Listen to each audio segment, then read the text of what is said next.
السلام عليكم ورحمة الله تعالى وبركاته. مرحبا بكم في قناة حكاياتكم. اليوم جبنا حكاية، يلا نتعرفوا على أحداثها. وإذا عجبتكم الحكاية ما تنساوش تدعموني وما تنساوش ديروا لي جيم على فيديو. على بركة الله. الحكاية تاع اليوم من ولاية تيارت، وبالضبط من بلدية فرندا. يقول صاحب الحكاية: أنا واسمي جلول وزايد في سنة 1972. تربيت في حوش صغير في الطريق اللي تؤدي لفرندا. استناو ساعة، حبيت نعرفكم بلدية فرندا بالنسبة اللي ما يعرفهاش. فرندا هذه منطقة سهبية بصح فيها مناطق زراعية مليحة بزاف الله يبارك. حنا كنا ساكنين في حوش معزول وبعيد على فرندا، هكاك بواحد 5 كيلومتر. كبرنا وبابا يخدم الفلاحة والغنم. أنا من عائلة متوسطة كافيين رواحنا، يعني الحمد لله نخدموا الفلاحة من الصغر. وعائلتنا متكونة كما نقولوا حنا من الأب والأم وزوج بلاد وزوج بنات. البنات كانوا متزوجات، أنا كنت صغير وخويا الكبير كان متزوج وساكن غير قدامنا برك ماشي بعيد. خواتاتي متزوجات في فرندا وساعات يجيو يبقاو معانا. الحوش نتاعنا كان مليح بزاف الله يبارك وواسع. كانت الطريق اللي تدي لفرندا تفوت علينا. انا حبست القرايه في الابتدائي وبديت نخدم مع بابا. كنت انا اللي نقوم له بالغنم، نبيع ونشري. كنت شاطر بزاف الله يبارك، وبابا كان بزاف تاكل عليا في هذاك الوقت. اما كانت مرة حنينه وشاطره، كنا نطيبوا على الجمر والخبز نطيبوه في الكوشه تاع الحجر هذاك الوقت. وخضرتنا كنا نجيبوها غير من البحيره، عندنا بحيره حنايا يعني قليل، ونشريو حاجه من السوق. وصلني استدعاء باش نروح نفوت الخدمة الوطنية، وهذا كان الاستدعاء الأخير. تسمى ما عنديش حل خلاف، لازم عليا نروح. أيا وجدت قشي ورحت للخدمة الوطنية. خليت الحياة هانية ومليحة في الحوش نتاعنا. كانت تجمعنا سلك القرابة تقريبا كامل من عائلة واحدة. وفي وقت الحصاد كنا نتلاقاو كامل ونديروا الوعدة، نخرجوا العشور ونفرحوا باش رزقنا ربي، ونقسموا الخير على المساكين والمحتاجين، ولا نبيعوها بالدراهم نمدوهم. كانت بيناتنا النية وكنا هازين بعضنا بزاف. الحياة هذه كانت تزيد في العمر. كانوا الناس كبار الله يبارك وصحاح، وقليل اللي يمرض على خاطر كلش كان طبيعي. وزيد القلقة والمشاكل ما كانش الحمد لله. يعني فلاحة برك نهار كامل، ولعبت هو في الحقل تاعو يفلح ولا قايم بالغنم. نحمدوك يا ربي على هذه النعمة. كان كاين مدخول اللي يكفي الانسان باش يعيش حياه كريمه في هذاك الوقت. ما كانش عندنا الطمع تاع درك تاع يخليك عمرك ولا تحس روحك متهني. حتى الواحد كي يحصل ولا يحتاج يلقى دايما اللي يعاونو ولا يوقف معاه. كما قلت لكم تفارقت مع العائله تاعي ودارنا ورحت للخدمه الوطنيه في بشار، ومن بعد حولوني لعين الدفله، ولتما بدات الحياه تتبدل في البلاد. بدات ترجع الحالة ضونجي، وعادوا يوصلونا أخبار على عمليات في الولايات تاع الوسط. بصح لثم مازال ما بدات الحالة تاع الصح. كنا نسمعوا باللي الجبال راهم فيهم جماعات إرهابية، بصح العمليات كانت معزولة وقليلة بزاف. حنا كنا نخرجوا نديروا تدريب على التمشيط في الجبل، بصح اليامات هذوك ما كناش نتلاقاو بهم. يعني صراحة نلقاو دي فوا هكا دي تراس مخليين حوايج حافرين، كانوا مشعلين النار، نلقاو البقايا تاع الماكلة. بصح هكا ما كانتش مواجهات مباشرة بيننا وبينهم اللي كنا نشوفوها في عام 91 و 92. المهم ما جيت نكمل الخدمة الوطنية الحالة زادت وتزيرت على من قبل. رجعت الاختطافات والاغتيالات نتاع المفكرين والعسكر ولا حتى فنانين. وقبل ما نكمل الخدمة الوطنية تاعي ولينا نخرجوا في عمليات تمشيط، ولتم ساعات نطيحوا معاهم في كروشاج. يعني توصلنا اخبار وتكون دقيقة ومحددة، ونروحوا ديريكت نطيحوا على هذيك البلاصة في الجبل ونسركلوها، وتوقع بيناتنا مشدات. ولينا نلقاوهم يعني ساعات نقتلوا منهم ونشوفوهم بعينينا. جازت هذيك المرحلة اللي بقات لي من الخدمة الوطنية والله صعيبة بزاف. يعني أنا ما كنتش واجد باش نتلاقى بحالات كيما هذيك. كملناها وسلكنا وخرجنا بخير وعلى خير الحمد لله يا ربي. ايامات بعدها كنت في زيارة عند اختي في فرندا. كي رجعت لدارنا وعرفت باللي جاو يحوسوا عليا، قال لي بابا باللي هم كانوا ماشي من الولايه على حساب اللهجه تاعهم والهضره تاعهم. عرفت باللي ما همش طالقيني. زاد بابا كيوصفهم لي فهمنا بكل باللي هادو جماعات ارهابيه ومستحيل يكونوا ناس نعرفهم، على خاطر انا معرفتي ما كانتش كبيره بزاف. قلت لبابا شوف يا بابا، اذا رجعوا قولهم باللي ما رانيش هنا وباللي انا رحت نخدم في ولايه اخرى. ايا رجعوا ساعات يجي وهكذاك وساعات ما يجيوش وكيجيو هكذا. قال لهم بابا باللي ولدي راهو يخدم في السونتر فيل في تيارت، وكل خطره يجيو يهضروا مع بابا وكي ما يلقاونيش يروحوا.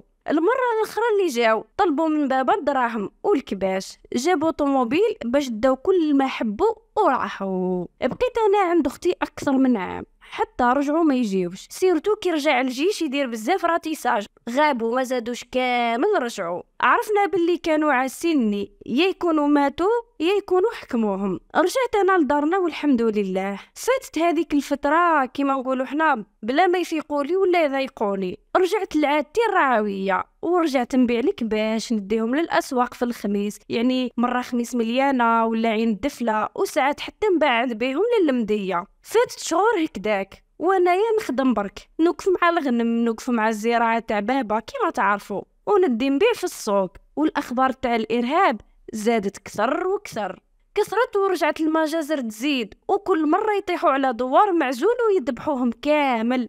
حنا ما بقيناش في نيتنا كما كنا، رجعنا عايشين في رعب وخوف كبير بزاف. قريتنا كانت ما عندهاش باش تدافع على روحها، وزيد معزولة رغم قربها من فرندا. وفي عام 1996 شرينا سيارة باش نرجعوا نبيعوا بيها الغنم، يعني كانت نوع تاعها مازدا، نهزوا فيها الغنم باش نروحوا بها لبعيد. وانا اللي كنت ندي ونبيع، وكنت نعرف وين نروح والوقت اللي نروح فيه، يعني نتبع الأخبار حاجة بحاجة، ونحكي ثاني مع أصحابي الموالين اللي بيعوا، وما نمشيش في الطرق اللي فيهم الخوف. يعني احنا كنا نتبادلوا بيناتنا المعلومات هذاك الوقت، كي نتلاقاو في السوق ولا نحكيو على الأماكن اللي راهم سخونين والطرق اللي لازم نجوزو منهم، وخاصة الطرق اللي ما لازمش نفوتوا عليهم. يعني في الحقيقة كانت كل طرق تخوف، بصح كاين وكاين. حتى الأسواق اللي ساعات يخرجوا فيهم أنا وليت نتجنبهم صراحة.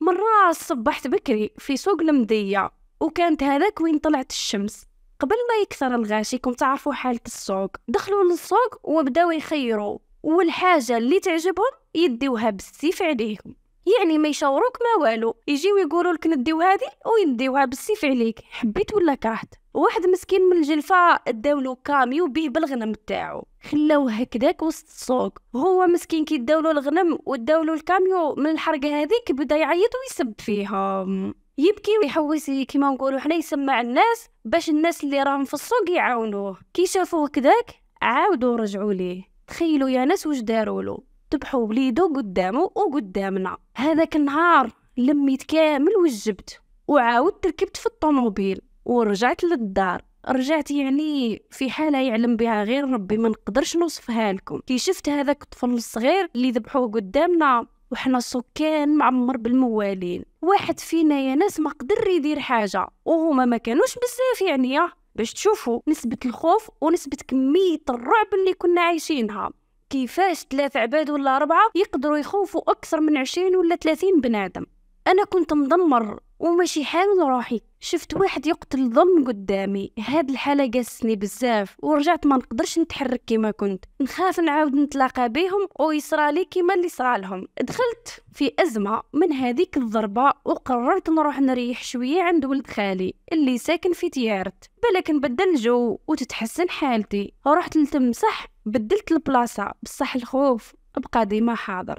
كيفاش تنسى؟ وكل نهار في الجرائد اللي كنت انا مدمن عليهم هذاك الوقت، يعني ما كانش عندنا كيما درك فيسبوك وانترنت وكان والو. الترفيه الوحيد نتاعنا انك تنوض الصباح تروح تجري للحانوت وتشري مجموعه تاع جرائد. في هذوك الجرائد اللي كنت مدمن عليهم كنت نشوف اخبار مذابح وقتيله، وتشعل التلفزيون تشوف صور عمرك ولا تنساها. في عام 1996 شعلت النار في البلاد، ما يفوتش النهار بلا ما يموتوا أبرياء منهم، نساء دراري صغار. كانت هذيك الصور الوحشية تزيد في المعاناة نتاعنا، وما تخليناش نبعدوا على الخوف والرعب اللي كان ساكن فينا.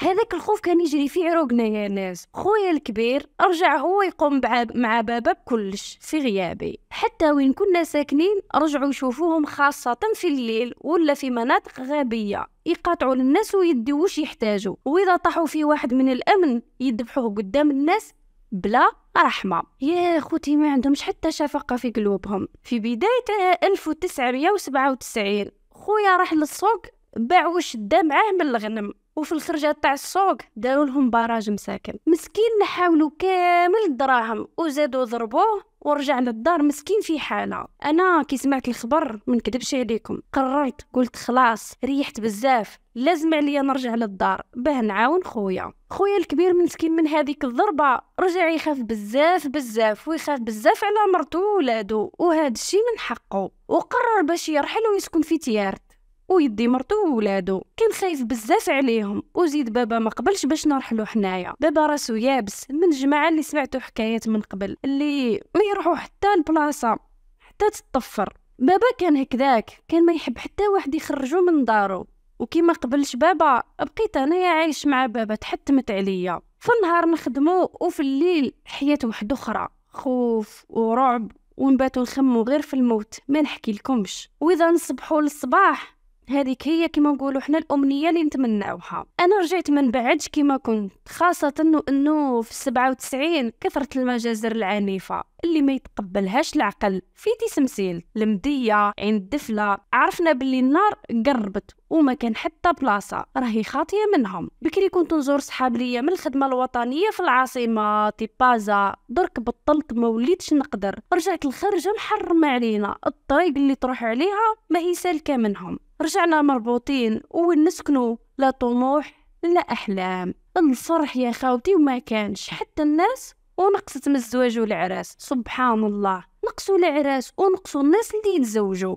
حياتنا كامل تحسها حبست. في النهار نجريو على الخبزة، وفي الليل نباتوا خايفين على حياتنا إذا كان يجيو يديوها لنا بالموس والشاقور. رجعنا حاشاكم كي الحيوانات اللي يحرس ويدخل يرقد. حاجة ما كانت نقولوا حنا تفرقنا على الغنم اللي كنا مربينه، هما كانوا عايشين في راحة أكثر منا حنا اللي كنا جايبين خبر الكلش وش راهو داير بينا.